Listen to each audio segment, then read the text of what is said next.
Hey, sorry we've had a few little tech glitches, but we're back. I'm Julie Cole. Welcome to the Mabel Mom Cave. I'm co-founder of Mabel's Labels, mom of 6, parenting blogger, and I've got some guests with me, and we'll introduce them in just a second. First off, I want to say at any time while we're having this conversation, feel free to question, comment, and Sandra will tell us what they are. We can answer questions.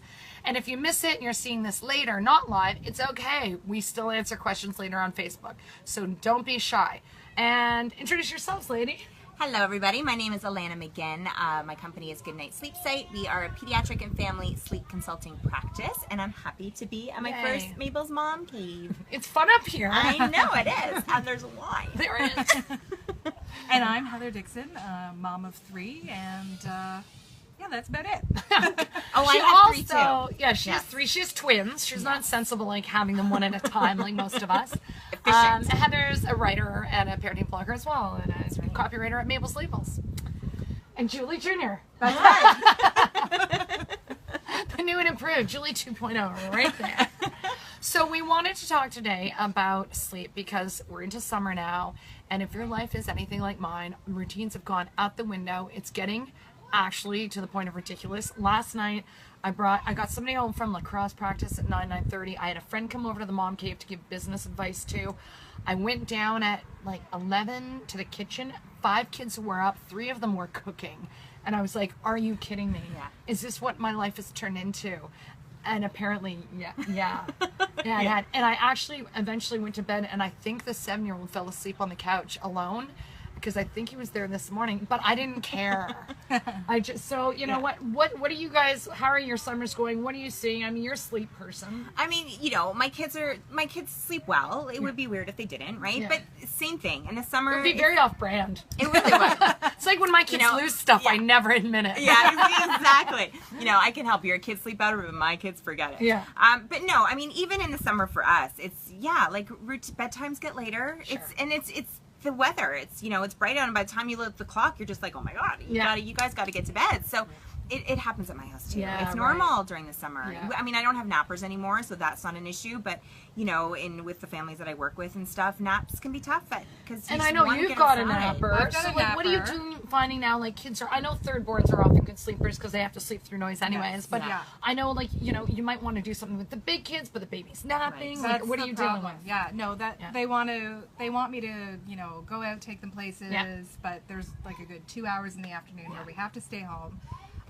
But so luckily we've created like the backyard staycation Yeah. too. Perfect. So just shoo them outside Yeah. while the baby's sleeping. Because I know, like, for me, when I had nappers, Yeah. they're sacred, man. I don't Oh mess yeah. with those. Oh, no, yeah. You have to protect Like the that naps. 2 hours, Yeah. you never get that back. No, yeah. And I remember when you know, as Julie said, my youngest are twins, and I remember everyone, you know, when you're a parent of twins, when you say that, I'm sure you hear this too, even though you don't have twins, and you with 3 kids too. It's, oh, you have twins, it must be so hard. And it wasn't the twins that were hard. It was my daughter. She's 3.5.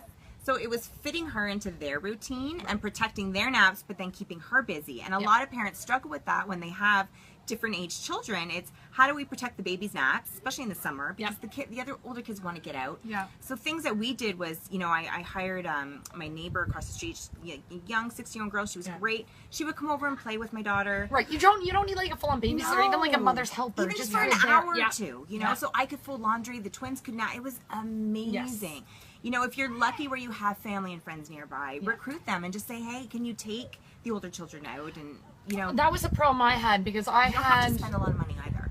Right. Like I had 2 kids. 2 of mine were 15 months apart, the first and the second one. Yeah. So that I remember being at one point, the first kid was on the 1 afternoon nap, and the younger kid was on the 2 naps. Yes. And I felt like we were stuck all day. But I was like, oh well.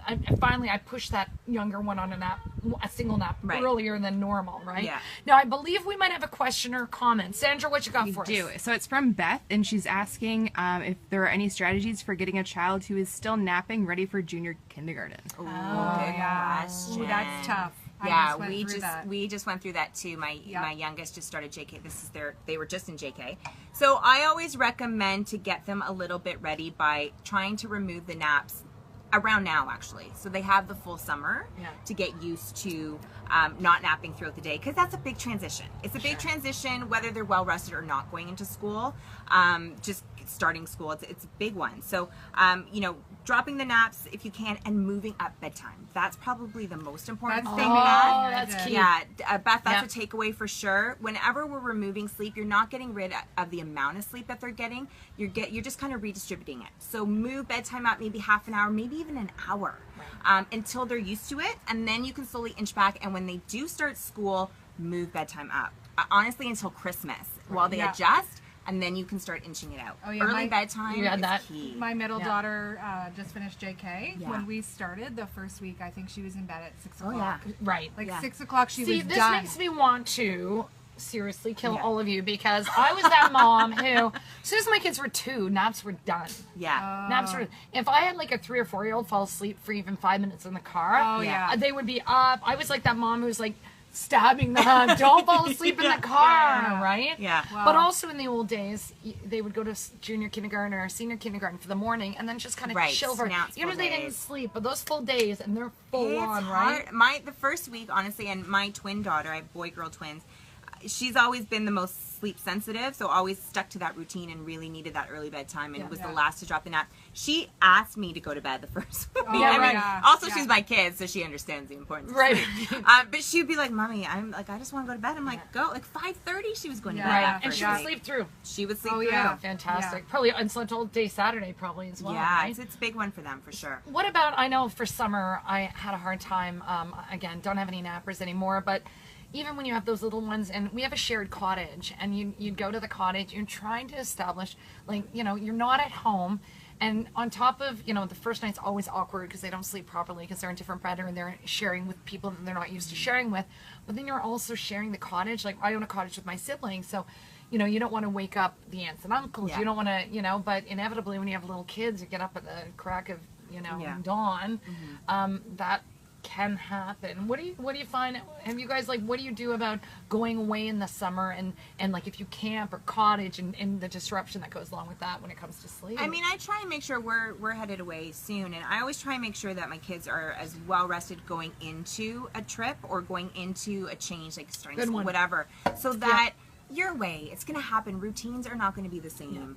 Bedtime's going to be later. Naps are going to be missed. It's going to happen. You know, life happens. So if they go in well rested, we're not working with missed schedules, missed naps on top of a sleep debt, right?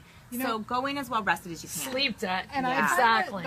One of the hard things too is my kids, when we go to a cottage or camping or whatever, they share a room. Yeah. The 3 of them. Yeah, so do mine. They each have their own space.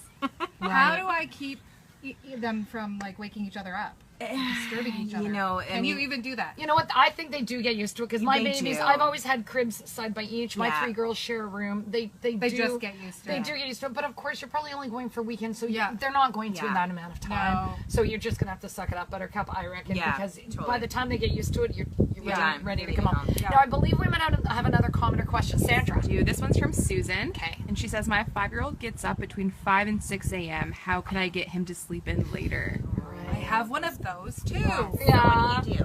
What do I do? I let her get up. I don't know. Like, I haven't solved that yet. I have a theory, but this is I don't know. You can tell me if I'm right or wrong. I treat it like when a child has jet lag.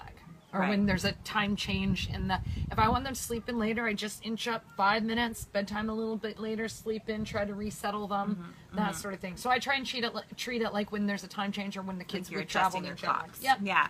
I mean, typically when we're seeing early morning waking, it's a sign that they're overtired. So rather than moving bedtime later, we're moving bedtime earlier. But when we're talking about the 5-year, you know, that age group, it gets in, unfortunately, and I hate to say this, but it gets into more behavioral stuff too, right? So at that age, things like toddler clocks can work really well. So visual, that they can visually see when it's time to go to bed, when it's time to when it's time to wake up in the morning. You know, when the light changes, when the moon changes to a sun, mommy will come and get you, or daddy will come and get you. Quiet time boxes can work really well too. So create a box with them, put in little activities. I mean, you don't want coloring and painting in the room, but you know, puzzles and books and things that they can quietly play. So, you know, you don't have to be like, you have to go to bed, you have to fall back asleep, but they have to understand that that's not time we wake up in the morning. You know what, too? I had a friend whose son did this when he was about 6 or 7. He would get up, and it was because he had a video game like Minecraft or something that he really wanted to play. So the moment he would get out of sleepiness, he'd be like, Yeah. gotta force myself to get up and run down and play Minecraft. Yeah. So I said to her, I was like, how about you make sure he knows that there is no Minecraft till after lunch? That's right. Yeah. And then, so he'll be like, Minecraft, oh wait, I'm not allowed to play it anyway, so I'll just go back to That's sleep. right. Yeah, it's setting at that age. The fundamentals of sleep are the same, so bedtimes, all that. Yeah. But it's the behavioral part. So it's setting the limits, setting the boundaries, them understanding the rules, but also the importance of sleep. Right. So often we're saying, you have to eat your vegetables because they're good for you. Don't smack your brother because it hurts them. Yeah. Well, you have to sleep. Why? Right. Not just you have to sleep, but why do you have to sleep? How does sleep make you feel? How does sleep make mommy? When you let mommy and daddy sleep till 7 o'clock in the morning, aren't we nicer? Yeah. Don't you like us better? We are so happy. We're so proud of you. That, they want to please us. Yes. So we have to be vocal about that. I think you made a really good point too that just shouldn't be missed, and that is sleep begets sleep. Yes. Oh, yeah. Right? Yeah. It seems counterintuitive. Like you think, oh, baby had a super long nap, they're going to be up till whatever. Most of the time, a super good nap means super good nighttime sleep too. And I think, hold on, I do think we should check in on a couple more questions. Okay, we'll keep this going. All right, so from Crystal, she says, my 3-year-old still naps at daycare, the whole group does, and then is up until 9 p.m. What do I do? That was Taking him my out of daycare is not an option. I had one of those too. Yeah, that would have been not napping at daycare is not an option. No, not napping. Not taking him out of daycare. Oh, right. You know what? That wouldn't be my kids weren't in daycare, but that would have been my kid. I could not let a 3-year-old have a sleep, and I know But other friends they who've make done them that. at daycare. But Like, can't they they? cannot. If you put my oldest kid in like a dark room and it's quiet, she's asleep. Yeah. But then So- she's up till 10 o'clock. Yes. Yeah. Yeah. So, I mean, you could cut back the nap, see if they can just make it shorter. I don't know what time the child naps till, but scale it back a bit, make sure the child's waking up a little bit earlier for the nap. Right. Again, if they want to cut out the nap and daycare isn't, it's communicating with the daycare is so important. And I find parents and providers don't do that. It's quick drop-offs in the morning because they're rushing to work. It's quick pickups because they want. So communication is key. They have to be on the same page when developing that plan. Yeah, it's and true. quiet time is great too. Yeah, I've got a friend, and they said they like the couple of kids who were like As long as better there's off that not restful napping. time. They put them went- together. Yeah, they put them together and Yeah. maybe did a little quiet craft Yeah. with them or did That's- something with yeah. them. But or- then move up bedtime. Always Yes. move up bedtime. move up bedtime. Move up bedtime. That's key. That's Yeah. key. Okay, we have another All question. right, Comment. from Christy, my friend Christy. Oh, hey, Christy. Hey. You should be here with us, girl. So Christy says, when I was working late nights, I trained my kids, the whole family really, to sleep. This is a long one. Oh, Christy, don't be so wordy. We all stay up late and sleep late. Now I'm not working that late night schedule. How do we break the late morning routine? A routine that is years in the making. Yeah. So sorry. They're sleeping late and then going to bed late. Yeah. Yes. Okay. They're like teenagers. Right. So it's just a matter of getting up early. You always look at the daytime as that's how you're building your drive up to sleep. So often when adults or teenagers or school age children are having a hard time sleeping falling asleep at night, it could be because they're not creating enough drive to sleep throughout the day. So waking up earlier will do that when you're sleeping, and that's why I always have a hard time falling asleep on Sundays because we all sleep in a little bit more. Always. Right? Sunday nights, they're terrible. always the worst night to sleep because you're sleeping in a little bit on Saturday, you're sleeping in a little, you're not stuck on that alarm, and we're not developing enough of that drive. So focusing on consistent sleep patterns, waking up earlier in the morning, is going to help fall asleep better at night. And you know what? That's what I always say to my kids. Like, if they're going to be goofy, like, that's their natural consequence. Like, if they go to bed at 2, I am absolutely, or even if they have like a dance recital late or whatever, you're still going to get up and go to school. Because guess what? You're going to fall asleep no problem that night. You're going to have one tired day. Yeah. But then you're going to be done and it'll just take care of itself, that's right? What about when you have, because I have a 6, 4, and 2-year-old. Yeah. My 6-year-old clearly needs more sleep than Yes. than just the naturally. 4-year-old. Yeah. She just seems That's to need what we more. call sleep sensitive, right? Right. So So- she's more sleep sensitive than. So putting her to bed before her younger sister is like, oh yeah, I'm just You picturing cannot my do kids. that. There's no way. how do you deal with that kind of thing? Well, I mean, you just Just could make you them- bump You up? know what? and- I do. I'm sorry, but Yeah. I always say to my kids, I can't treat you the same because you're not. You Yeah. have different needs. Yeah. I know you're older, just like sometimes you have an older kid who is a nighttime wetter and a younger kid who's not. It doesn't That's seem right. fair, but that's Yeah. life. We're all different. Yeah. So I would actually just try to explain, you know what, you are sleep sensitive. Right. Yeah. This is, you're happier, you're better off, and I right. don't treat you the same because you're not the same. Yeah. That's a good Yeah. answer. To treat you Yeah. the same would be to treat you And unfairly. with when sometimes my husband works nights, so bedtime's always earlier when mommy's putting kids to bed. Oh yes. Because Alone. mommy wants to punch her mom card. She's Yeah. done. So my eldest daughter, who's 8, my twins are 5. I put them to bed at the same time, which the 8-year-old hates, and she knows, is Daddy working tonight? Because she knows what's going to happen. But I'll say, you know what, you can lie in your bed and read. Right. And she has a clock. She knows how to tell time. I'm like, when it's 8 o'clock, you can turn the lights off and go to sleep. She's always asleep before that. I'm always going in a room. So that could be That's something a that you good can do idea. with her Right. too. You Yeah. guys have to go to bed at the same time, But and you can- can do. And chances are she's gonna. I'm fall not even asleep. kidding you. My kids all went. I'm gonna say until like this year, last year, and I've got 3 kids going to high school next year. I'm gonna say like seriously, the 7-year-old to the 14-year-old, they all went upstairs at the same time. Yeah. Yeah. And they all went to bed, and they could read whatever, and Yeah. they've all got their little night lights and whatever. But it was just easier for everybody to go up. Now we've scattered it a bit this year because the age difference seems to be gapping a bit. Yeah. Like I've got serious teenagers now. Right. And, Yeah. like, I've got a 16-year-old. You know, I can't send them to bed at the same time as a 7-year-old. They tongue me in now. Let's Yeah. face it. They put mommy to bed. And that's how that goes. Pretty much. But yeah, I mean, I would put your 3 girls, 2, 4, 6. Yeah. 100% they would all go to bed at the same Yeah. time, and it would be the earliest time. Yeah. Okay. Yeah. Like my oldest kids are always like, I can't believe this kid is still up. Yeah. Yeah. Because when I was that age, Yeah. I was asleep by 7 o'clock, Yeah. and I'm Yeah. like, I'm so done, man. Can you put him to bed for me? Anything else, Sandra? We got anything else coming our we way? have one more. Okay. Gosh, this was a long one too. This was from Kira. I hope I said that correctly. How long did the transition for your kids take to go from a toddler bed into a double bed? Our son gets out constantly during the nighttime. It's going on week 3 of putting him back consistently. So with that, it's not necessarily the transitioning him to a double bed won't fix that, right? So it's you Because want a taller bed doesn't have it's not like a crib. No, it's No. just a smaller.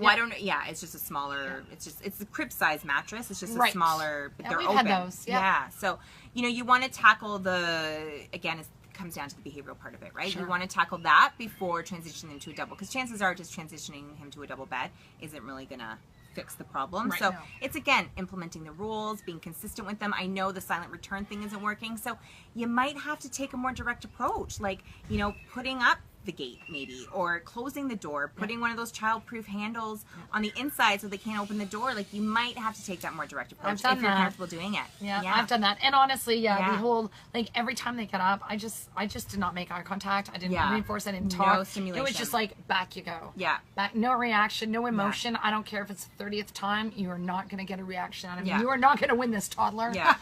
Do not negotiate with toddlers. Yeah. It never ends well. Yeah, it never ends. We never win. Okay, I think we can take one more. Sure. Okay. So this one's from Sarah. Okay. Any idea how to break the thumb sucking sleep association for a 4-month-old? She sleeps through the night. So she sleeps through the night. She's 4 months old. Let her Yeah, suck I her was just gonna thumb. say, let her suck Oh her my thumb. gosh, you're so lucky. Yeah. Self-settlers are the best. Yeah. Oh. There's no, do not feel any pressure that she has to do that. Like my child. 4 months? Like Yeah. if you said 14 years old. Yeah. Like if my kid was going off to high school, but short of that, I Yeah, honestly no. don't think I would care. No. I sucked my thumb till I was 6. So. You were 6, yeah? Look at me, I'm perfect. She's great. Okay, don't use Heather as an example. No, but I survived it. Exactly. Yeah. And you know what? They Yeah. eventually on their own will self-regulate, Totally. right? Yeah. My 8-year-old sucked her thumb till she was 3 or 4 and just stopped. My youngest twin daughter, sometimes she does, sometimes. But at 4 months, oh my! If that's your be biggest thankful. problem, you're laughing. Yeah, Yes. I love kids that self-settle. Yeah. My kids were all choo-choo kids, so I had things rigged up, but I love I it. was sometimes going and having to shove it back in. Yeah. No, it's great. You know what? She's showing you that she can self-soothe on her own. Yep. So allow her to continue to do Lucky. it. It's perfect. Count Yeah. your blessings. Yeah. I bet she's cute too. Okay, I think we should probably sign off. There you go. One other thing I did want to say. What about those poor kids whose parents have to go to work, so they have to go to camp, and so they're lying in bed listening to my kids in the pool at 11 o'clock, or the kids on the street, right? Like that could be Yes. hard for parents who are having to deal with the kids who still have to go to bed Yeah. when it's light out because they have to get up and go to babysitters or whatever. Have you guys experienced that at all, or any? You know what? tips? I can actually still remember going to bed at like 6 or 7, and maybe it runs in the family, but I always had the early bedtime, and I remember hearing the sounds of the kids playing outside. I remember just like looking out my window, like, why am I still in lonely, bed? lonely? Oh, I'm Mr. Lonely. So yeah, I still remember that. But yes, I mean, Just explaining. just explaining, telling them, this is how it is. Again, these are Yelling, the, shut up to your neighbors out the window. Clearly, it will scar you for it life. will scar you for life. You're Your still child gonna will be remember. scarred. No, She's still in therapy. but things like white noise machines can work really Yes. well Oh, yeah. to drown out those external sounds. Blackout blinds, They're darkening up the room, especially in the season that we're now. Mornings are brighter, evenings are lighter. Yeah. Everything's noisier. Birds, traffic, I kids love outside. I love the blackout curtains and the white noise Blackout machines. curtains Me and too. white noise machines. I love them for babies. I love them for big kids. I love them for all. Yeah, Yeah. yeah. For sure. Okay, so thank you for tuning into the Mabel Mom Cave. And again, if you have any further questions or comments, just leave them and we're going to hop on and answer them like this rather than like this. Okay, we'll see you next time. Bye.